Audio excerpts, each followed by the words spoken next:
All right, so today we are going to the topic 13, which is excretion. Perhaps you might have heard this topic earlier, might have heard this term earlier before excretion or excretory organ or like that. But one of the mistakes that usually the students make is that they mix up the excretion with the egestion, right? So before we move, let me share you the syllabus for this topic so that you people may get an idea actually what we have to learn in this topic, right? There are total two subtopics in this topics, right? And in these two subtopics you would be learning, this is basically your syllabus content, right? So in the first subtopic, that is excretion, you would be learning what is excretion, what are some of the examples of excretion, and you would also learn that beside urine what are the other excretory products from our body, and how kidney, except kidney, what are the other some excretory organ and why they are called excretory organ, right? uh, Next, in the second subtopic, which is the urinary system. Now in urinary system you will discuss in detail how the urinary system of a man is made up of, and how the blood is filtered in the kidneys, and how the urine is formed. Regard its composition would be discussed as well, that what is the composition of urine and all that, right? So as I started with the term excretion, right? So when I say that excretion and egestion, I mentioned that students usually basically mix excretion with egestion, right? So excretion, right? Excretion is the removal. Now excretion versus egestion. So do you people have any idea what's the difference between excretion and egestion?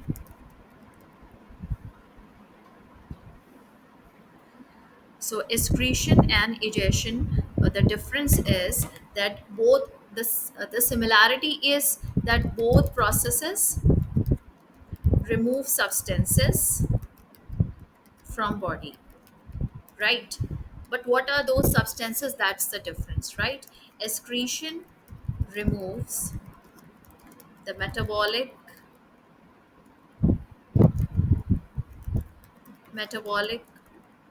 waste products.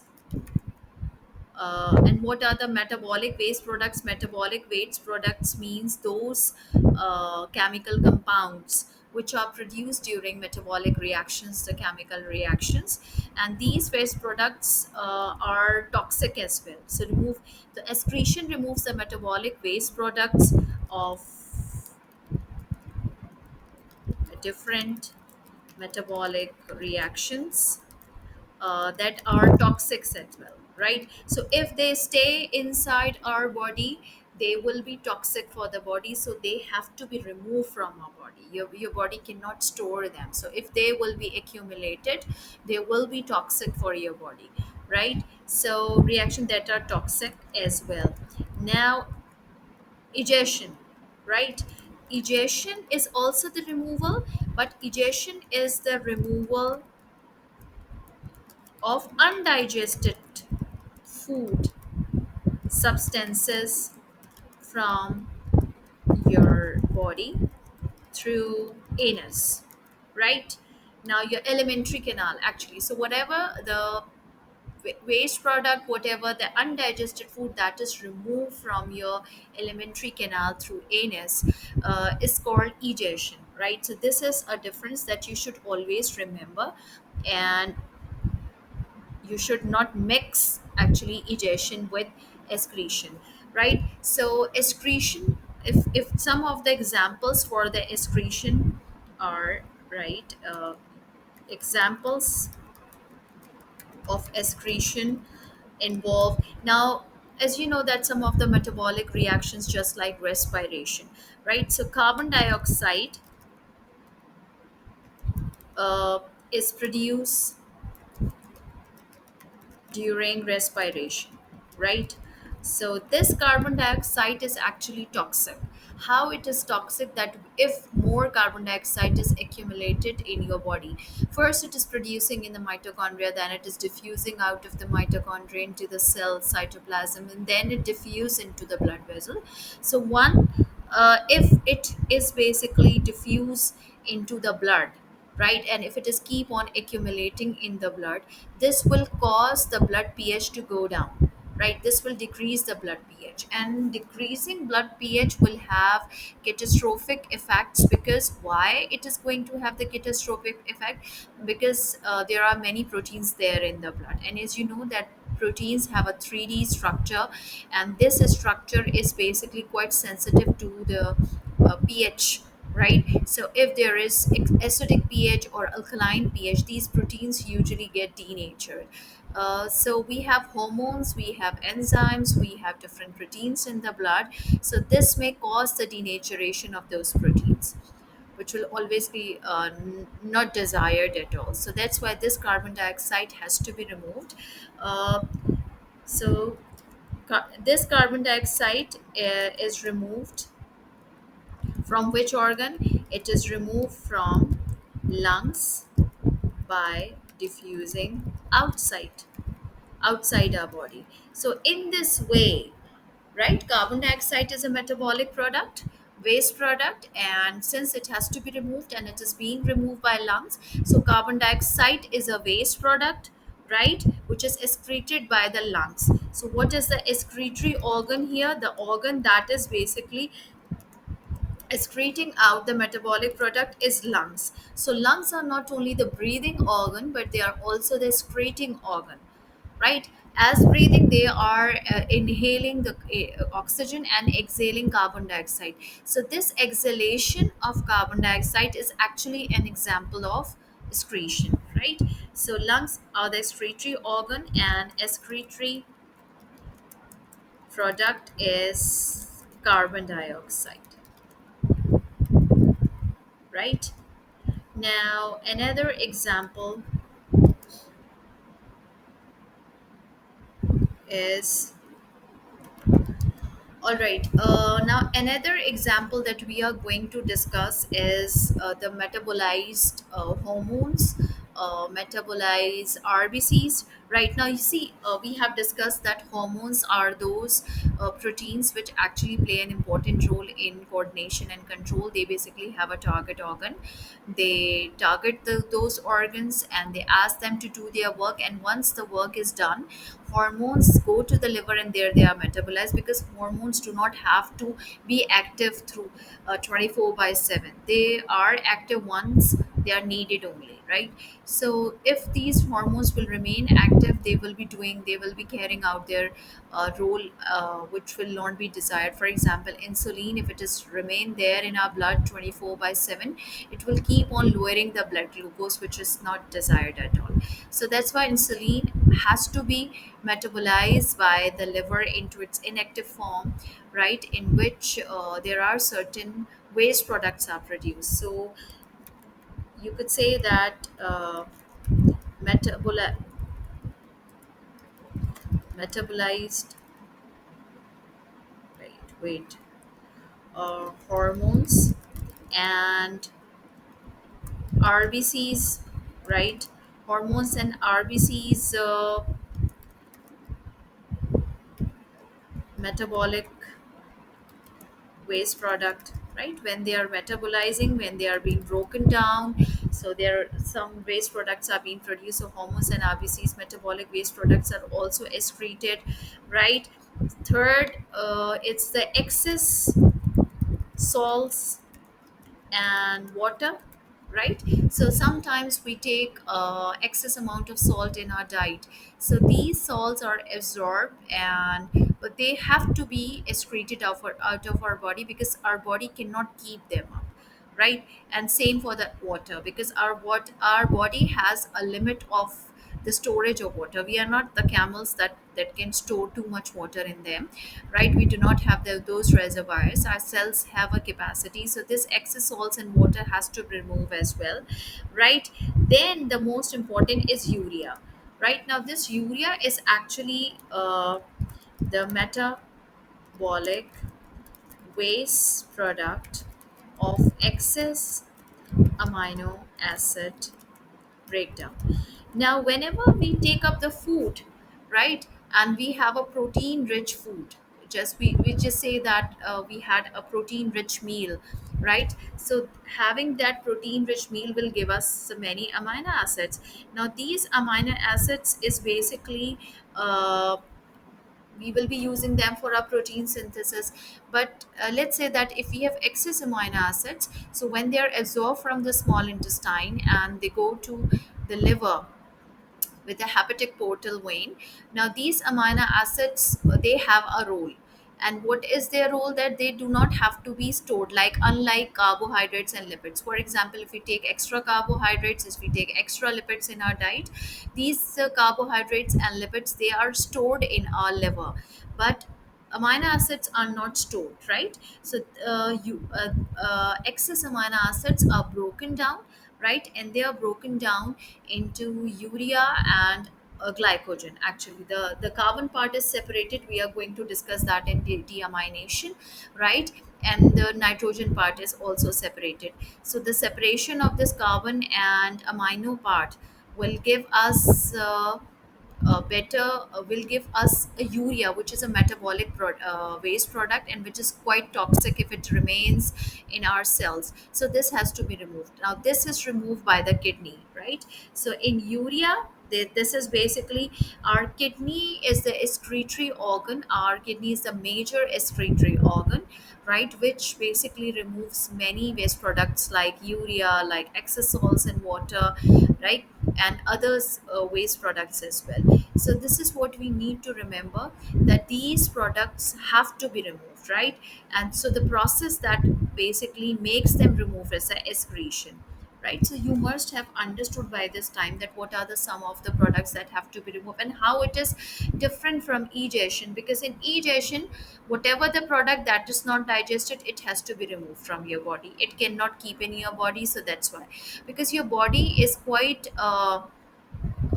content type of thing, that it does not keep those things which are not needed. It only keeps the you could say that only important things, like energy storage compounds like carbohydrates and lipid, which have energy in it for the rainy days, like for the time when you are not eating, when you are fasting, or in other, right? But they do not keep the extra things, right? So these are some of the products, right? So, if you can see from this first subtopic, we have almost covered the excretion. What is excretion? How carbon dioxide is a waste product, I have discussed with you. And the third, that how urea is a toxic waste product, which is actually produced during the breakdown of excess amino acids. Now, we have to discuss the urinary system of human body. How is it and how it is made up of, right? So I am going to paste the body urinary system, right? And you would have to remember the name of the structure, their functions as well,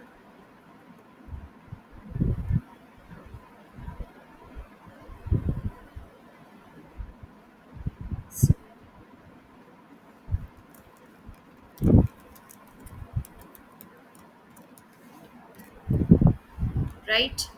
So this is the urinary system, which is composed. Actually, this is not that much complex as compared to other systems, right? This is quite simple. But yes, what is there in kidney is a bit complex, that we will discuss nephron. So as you can see that we have two kidneys which are bean shaped, and they lie in the lower abdomen of our body, on the side, on this side, dorsal side of our body, right? And these kidneys are basically receiving the blood, and from the vessel, which is the renal artery, right? Renal artery is that blood vessel which basically uh, delivers the oxygenated blood, right? Oxygenated blood to the kidney. Now there are two renal arteries, as we have two kidneys, right? Then you can see that this blue one, This blue one is the renal vein. So if the oxygenated blood is supplied to the kidneys, then the deoxygenated blood has to be removed as well. So here is the renal vein. We have two renal veins. Now in exam, if you see this type of diagram, right, you can identify them with the help of these arrows. These arrow will show that what is the direction of the blood.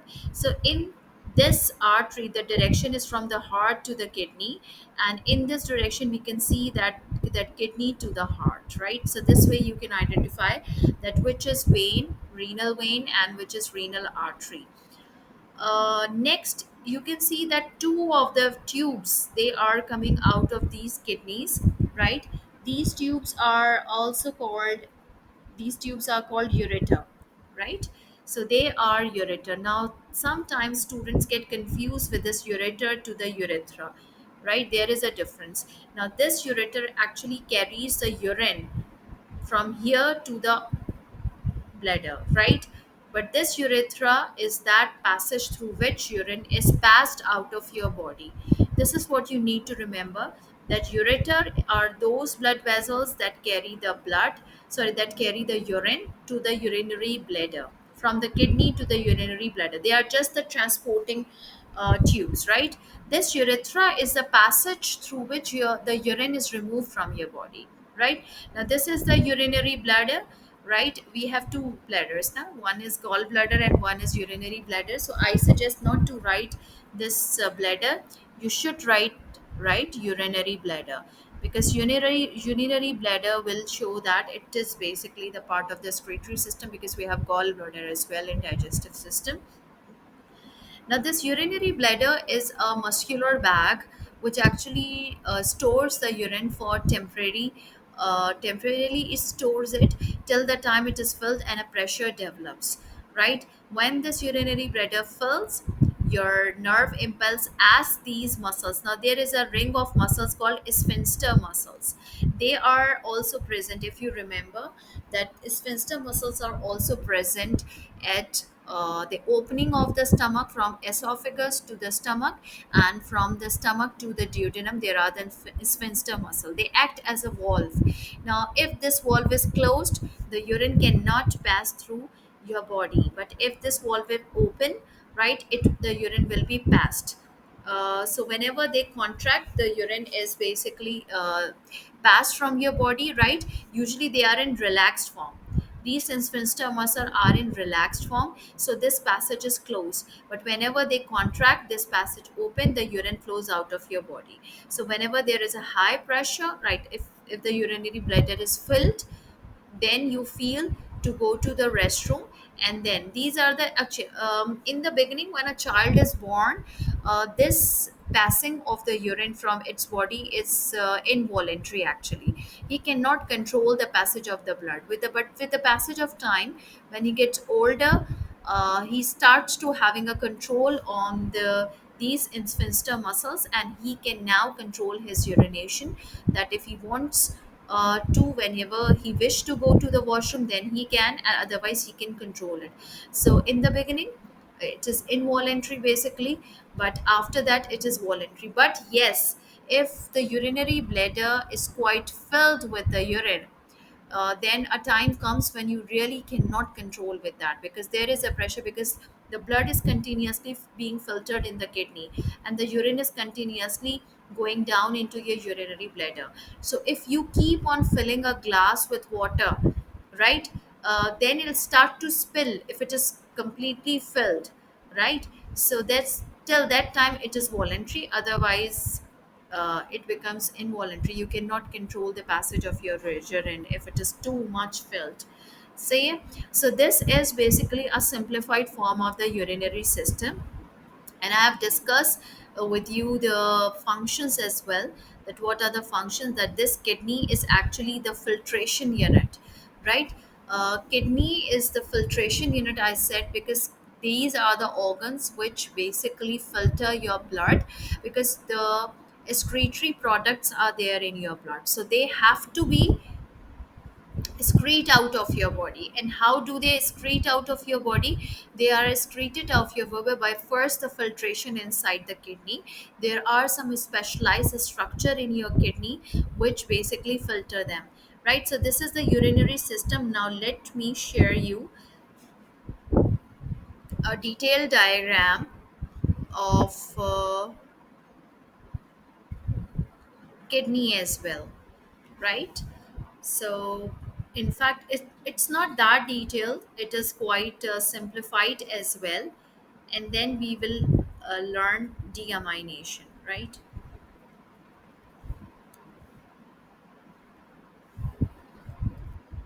So this is the kidney, right? As you can see that this is the ls, longitudinal section of a kidney.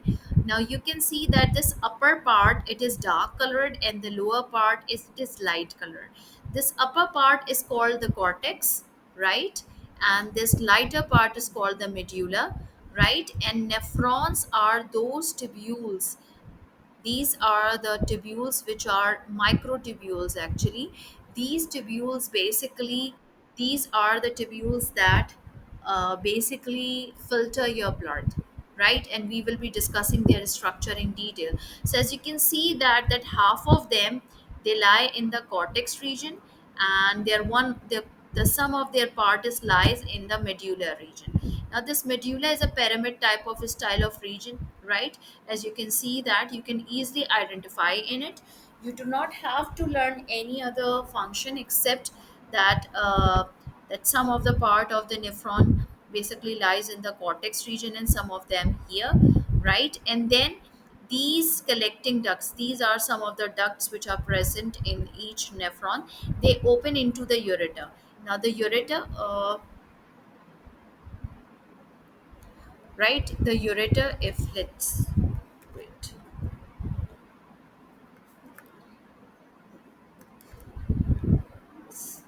I think I should paste it here.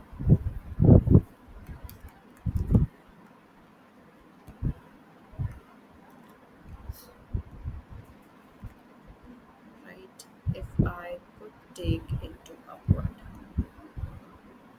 Now see, this is the kidney, and as you can see that this ureter is coming out of the kidney. So actually this is the pelvis region, right? They have not written it. This is called the kidney pelvis, right? And which opens into the ureter.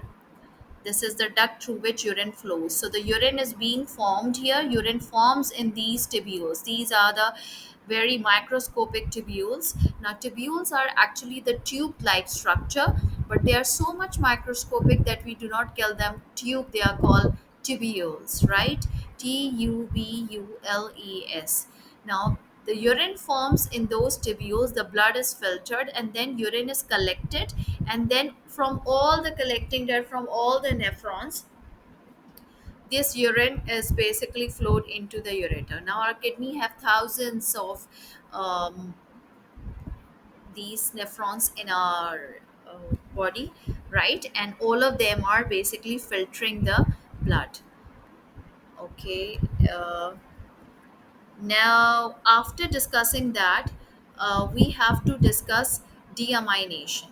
Now, we have to discuss how the filtration of the blood takes place. But before that, I will discuss that how the one of the important waste product, urea, it is produced, right?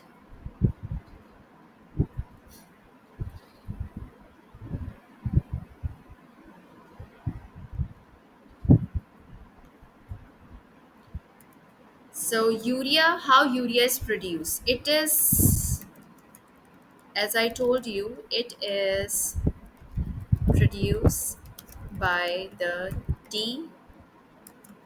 deamination of excess amino acids. Excess amino acids. Now if there are excess amino acids in your body will not be keeping them, so they will be their nitrogen part is removed. And how it is going, and this is done in liver, right? And now I'm going to basically share with you how it happens in your liver.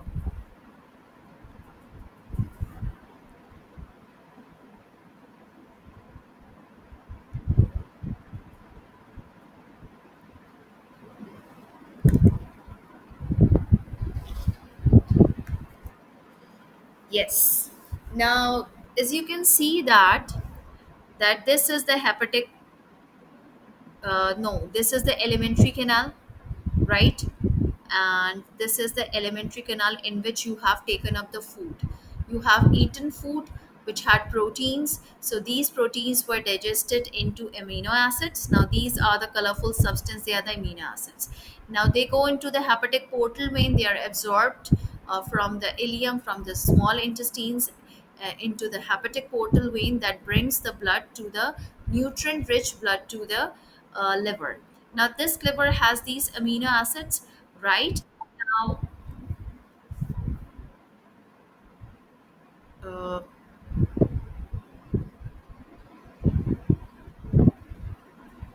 wait, I have.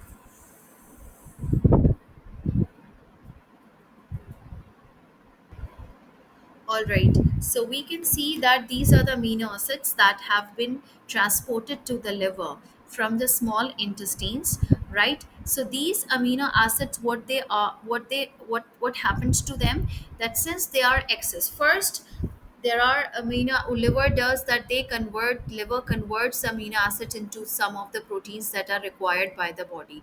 After converting the amino acids into protein, if there are still some excess amino acids left, then these amino acids, right, as it mentioned, amino acids that are needed are made into proteins in the liver or released into the blood to be assimilated by body cells, right? Now after, amino acids that are not needed are deaminated to carbohydrate and a nitrogen containing compound. Now these amino acids, now they are not needed, they are excess since we had a lot of proteins in our food. So these amino acids will be metabolized because as they won't be stored in our body, so these amino acids will be metabolized into carbohydrate, which is actually the glycogen, and a nitrogen containing part, right? And this nitrogen containing part, initially ammonia is produced, right, which is extremely toxic. So our body convert that ammonia instantly into urea, which is also toxic, but it is less toxic as compared to ammonia. Now this urea is released into the blood and basically goes to the kidney to be excreted out of your body in the urine, right?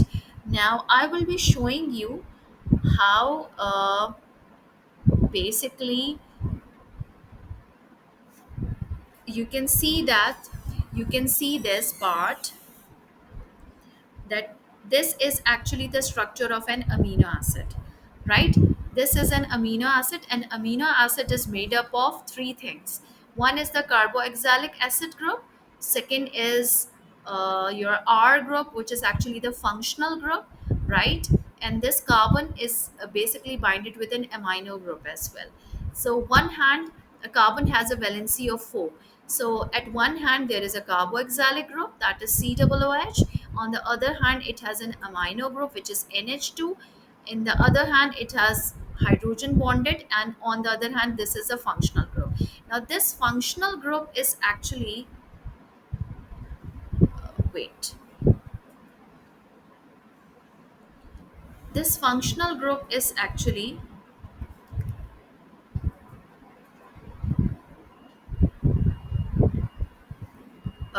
can be any other substance which you do not, you do not need to basically bother that how it's, I have to crop this actually, but I cannot find, right? So this actually, this part has to be removed. This part is converted, the whole this part will be converted into carbohydrate, and this part is has to be removed because it does not carry it does not actually uh, right, it does not actually carries any energy. Do you know that where is energy found? Actually energy is found between the carbon hydrogen bonds, right? Wherever the carbon and hydrogen bonds are there, energy energy is there. So whenever this bond breaks, energy is released. So what our body does, that it keeps these part, right? Because it has carbon hydrogen bonds. Even the R group, which is a functional group, it has carbon hydrogen bonds as well. So it keeps that energy part, right, and converts into glycogen. Now this part is basically converted into glycogen, which is a storage form of carbohydrate, and this part is useless, right? Now this useless part is has to be removed, and this amino group is basically removed in the form of urea. First, the it is removed as ammonia, which is quite toxic. Then is basically converted into urea, and then this urea is taken to the kidney, right? So do you know what is the route of the blood actually, right? Let me tell you how this urea goes reaches to the kidney. First of all, you should know that how this blood is reaching to the kidney. That blood from liver full of urea. Now since the urea was made in liver, so that's why the blood that really leaves the liver, it is full of urea. Leaves by hepatic vein. Now, hepatic vein is that blood vessel which actually carries the deoxygenated blood from the liver to heart, right? Now, heart basically send this blood to oxygen, right? Uh, Pumps actually. This pumps uh,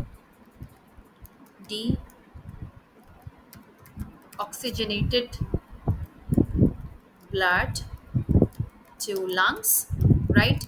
For oxygenation, right? And then it returns to heart, and then heart pumps it. Heart blood returns to heart uh, after oxygenation, right? And then heart pumps it to all part of the body. So the urea that was produced in liver, it does not, the whole 100% of the urea does not go to the kidney for excretion, because first it is going to the heart, as the pressure of the blood is quite low, and it was deoxygenated. So first it was oxygenated into the lungs, and then when heart pumps it, so the blood is going to every part of the body. So the urea which was actually produced in the liver, it 100% of it does not going directly to the kidney, it is being distributed to all parts of the body, right? From where it is keep on returning, and that blood is going to the kidney slowly, gradually, in different, in many cycle it is actually going, and your kidneys keep on filtering it. So even our sweat that we release, that is released from our skin, it has urea as well. So skin is one of the excretory organ as well, because urea is also excreted out of our skin as well, right? With the in the form of sweating, right? So heart pumps it to all parts of the body.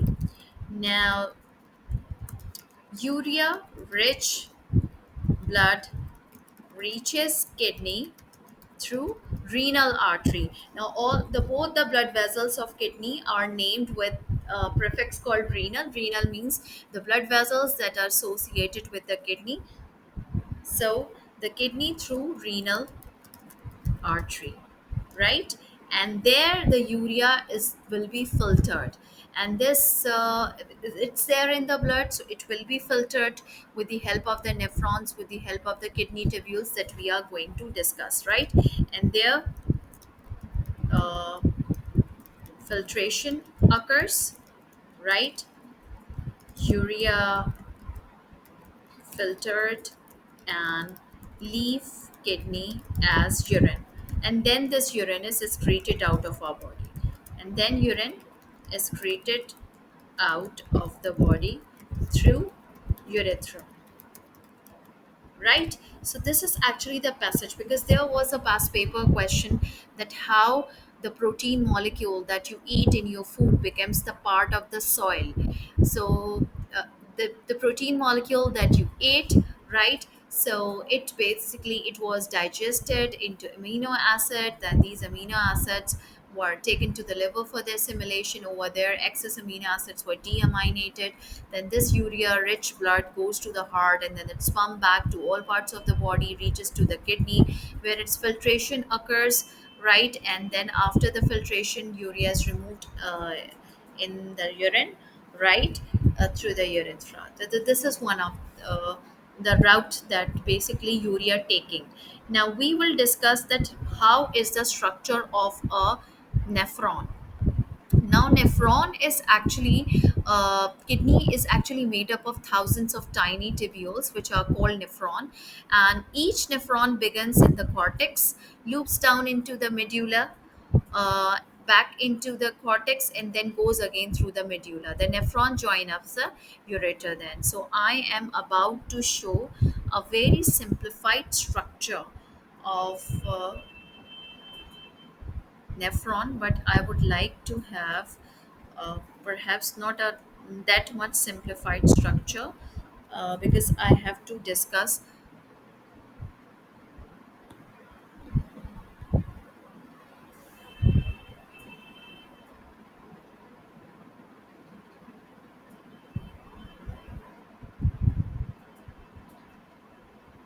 So you will have to remember these parts of the nephron, right? And this is required actually.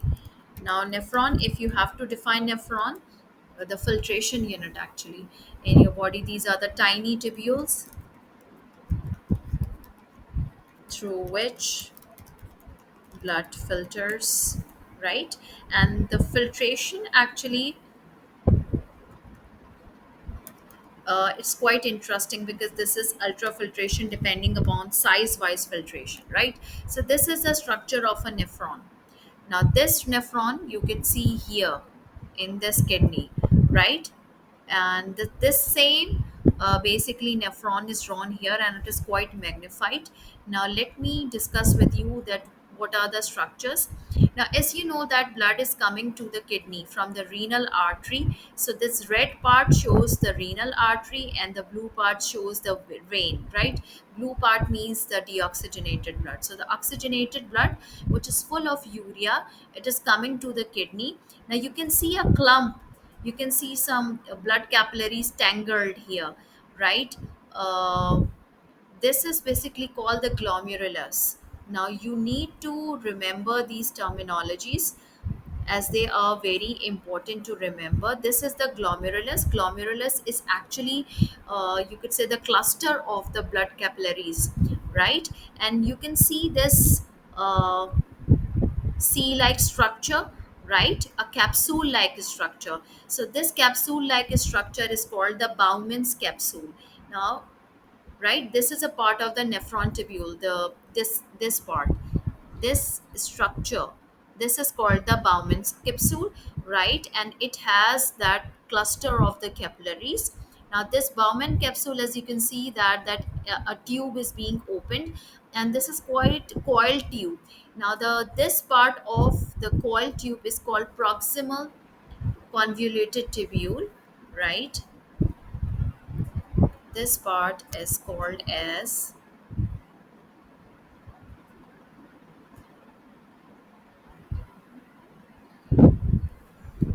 right, this is the proximal convoluted tubule, right? Why we are saying convoluted? Convoluted means something which is quite coiled, right? So this is the proximal convoluted tubule. Now this part is actually lies in the cortex of the kidney, right? Then the tube is going down. Now this is called the loop of Henle, right? This part is called the loop of Henle, right? And then it is going up again, right? It is going up again. Now this part is also convoluted. This is called distal convoluted tubule. Distal convoluted tubule, CT means convoluted tubule. And then this part where it is opening, this is a collecting duct. Now you can see some branches. Now this part of this collecting duct is connected with another nephron on the other side, right? So many nephrons are connected and they have a same collecting duct. For example, the other side of the nephron is basically the urine is being collected. So we have to discuss that what are what are the functions of each part of this nephron, right? So let me share with you further magnified image that how blood is being filtered and how something is being filtrate is being produced, right?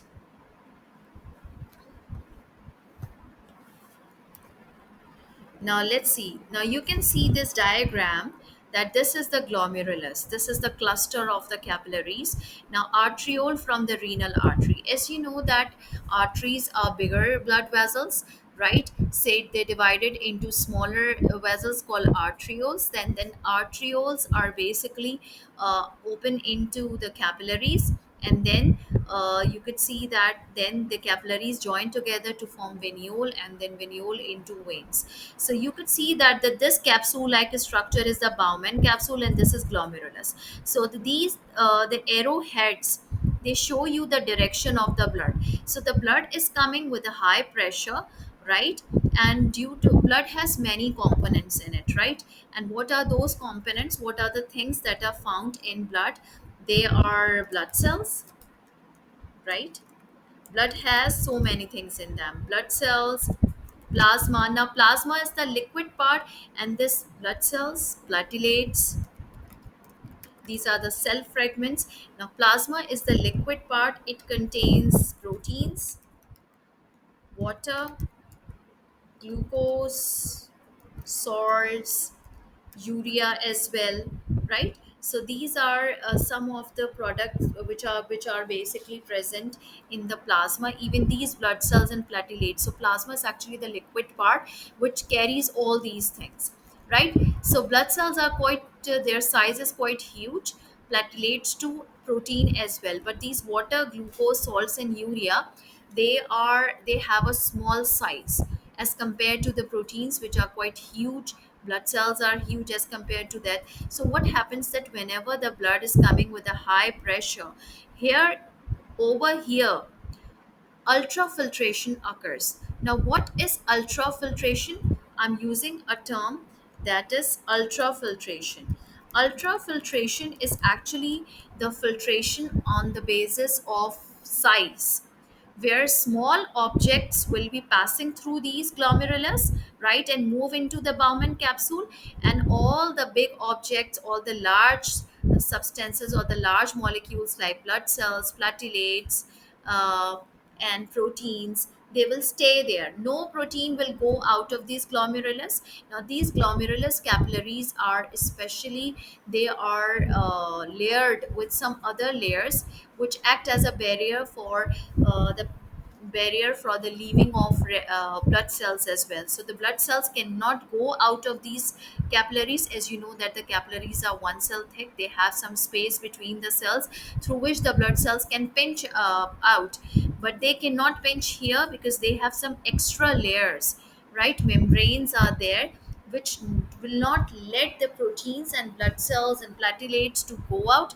Rather only the small objects, just like substances like water, glucose, salts and urea, it will the pass through that. And exactly, so much part of the plasma is passing through it, while the rest part they will be moving into the renal vein part, right? So here in the Bowman capsule, ultrafiltration is occurring. So you must know that this ultrafiltration, where it is occurring, ultrafiltration site is this Bowman capsule. Here out of this glomerulus, small objects, small substances, molecules are moving into the kidney tubule, right, while the rest large molecules, they will remain in the blood vessels. Now this filtrate, now the objects which have filtered through it, this is the filtrate.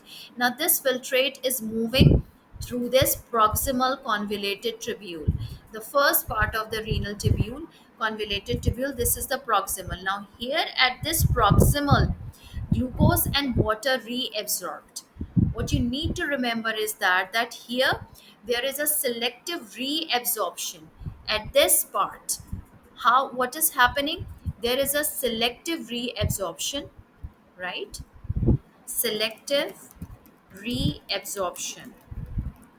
Selective reabsorption means the absorption of nutrients select on very selectively, right, on the basis of their importance. For example, since the glucose has been moved, right? First of all, the since the glucose has been moved into the tubule, right? So glucose, the kidney would not want to lose all the glucose because glucose is the site of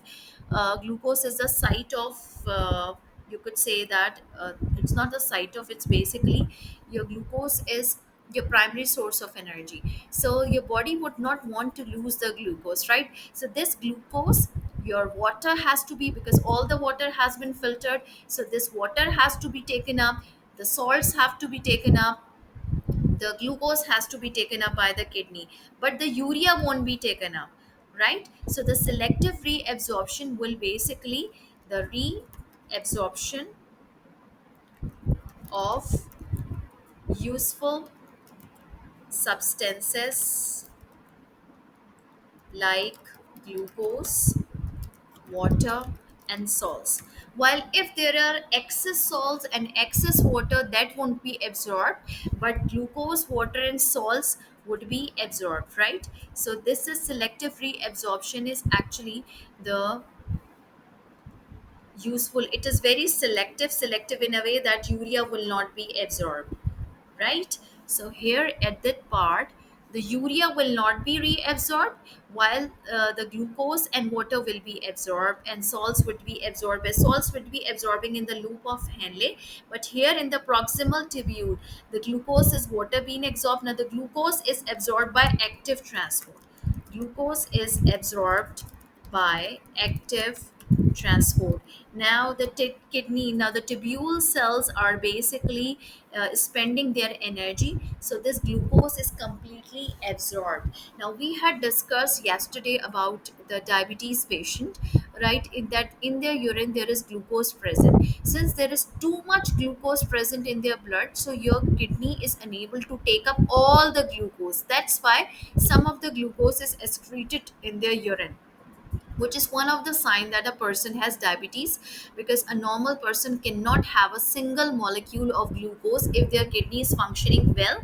If there is no renal problem, if there is, your kidneys are functioning well, all of the glucose will be absorbed here, right? And salts will be absorbing slowly, gradually. These, and now this kidney tubules, they are facilitated with a network of capillaries. Now this glucose is basically going to the capillaries again, and then this blood is returning to the renal vein.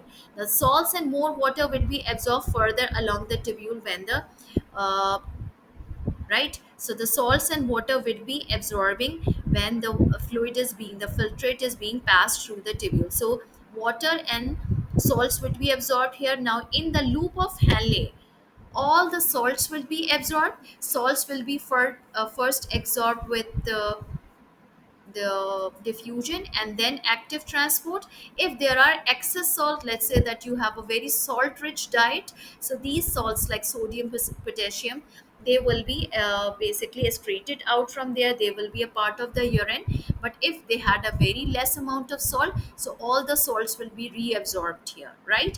And then water will be keep on reabsorbing, right? Your body would want the water, not to lose the water, because water is very important. So water will be absorbing down this tract till the collecting duct, right? So with the passage of this fluid, as the filtrate is passing through this tubule, right, useful substances are being reabsorbed selectively.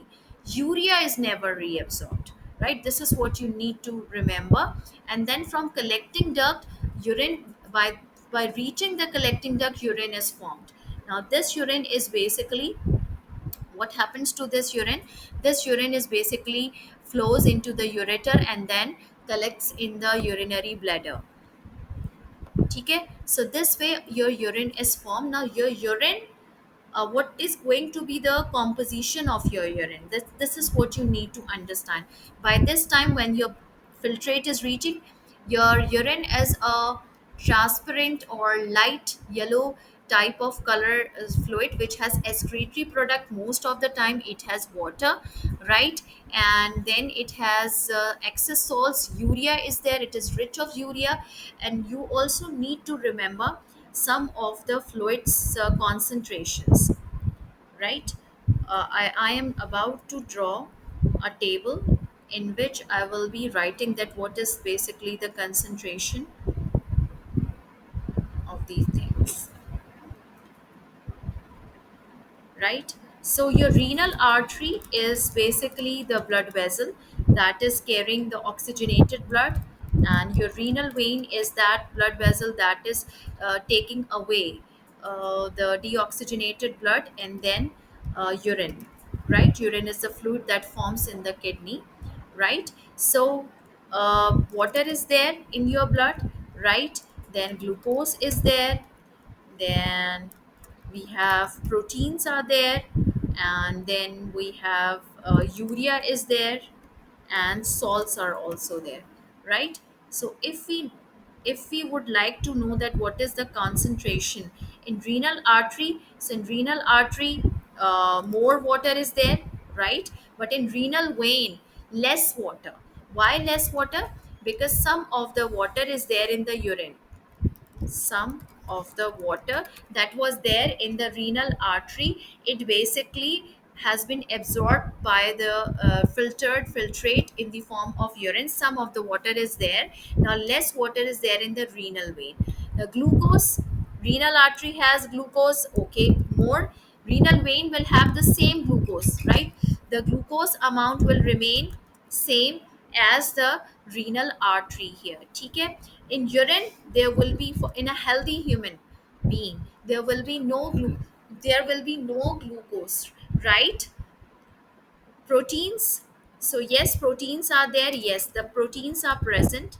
I could say that present. I should write it as present, not more, right?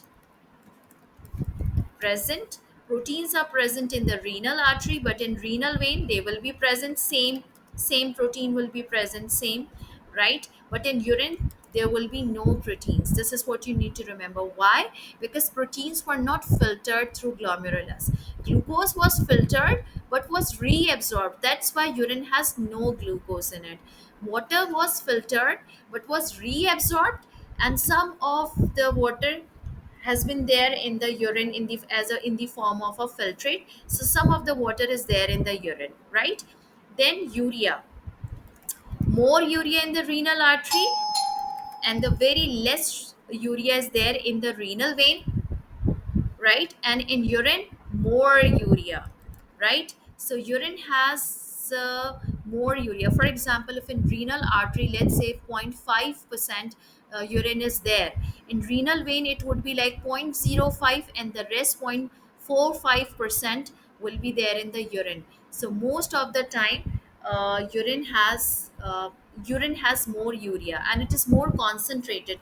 When the basically filtrate is passing through this passage, the urine becomes concentrated, the filtrate become concentrated. How it is become concentrated? Because water is being reabsorbed. Now the solutes are more, like excess salts like urea and other waste products as well. Now renal artery, yes, salts are present,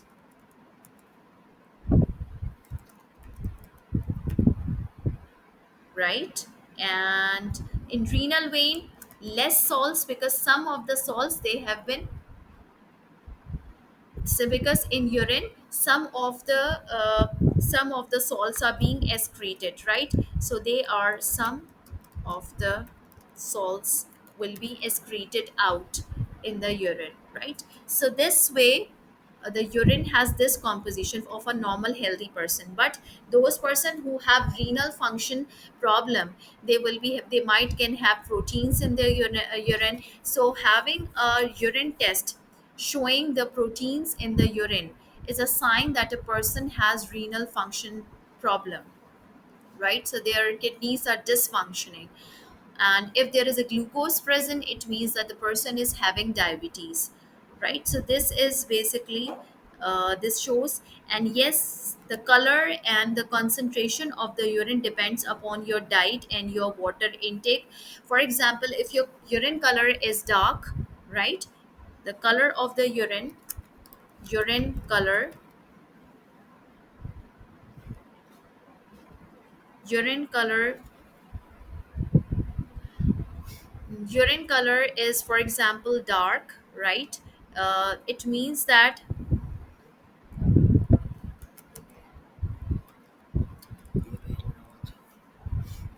right,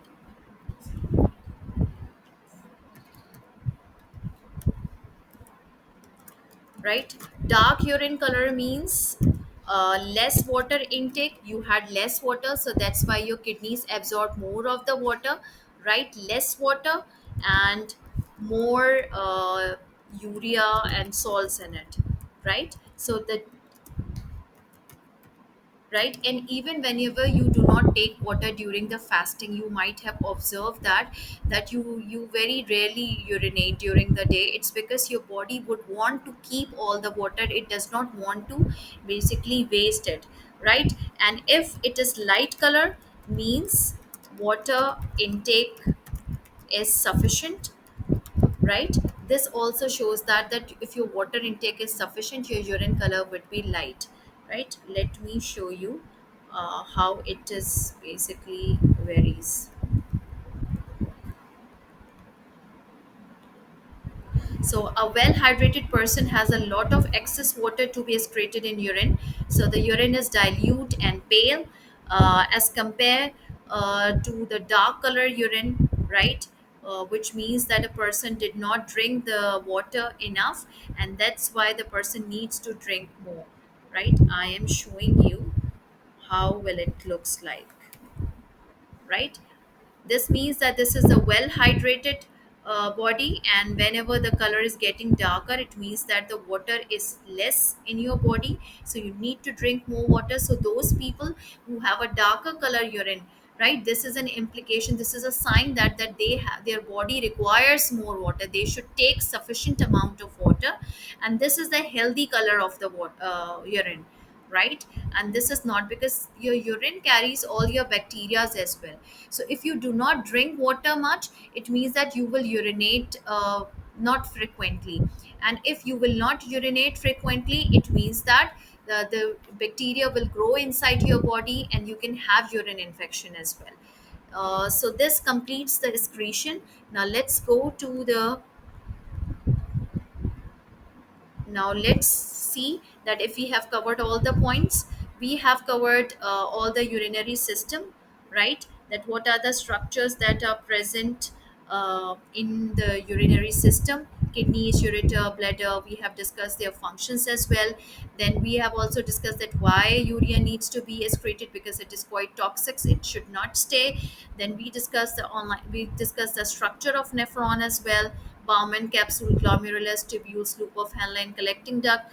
Then we also discuss the function of the glomerulus infiltration, right, and the nephron reabsorption of glucose and some of the ions, right, and then the formation of urine we discuss as well.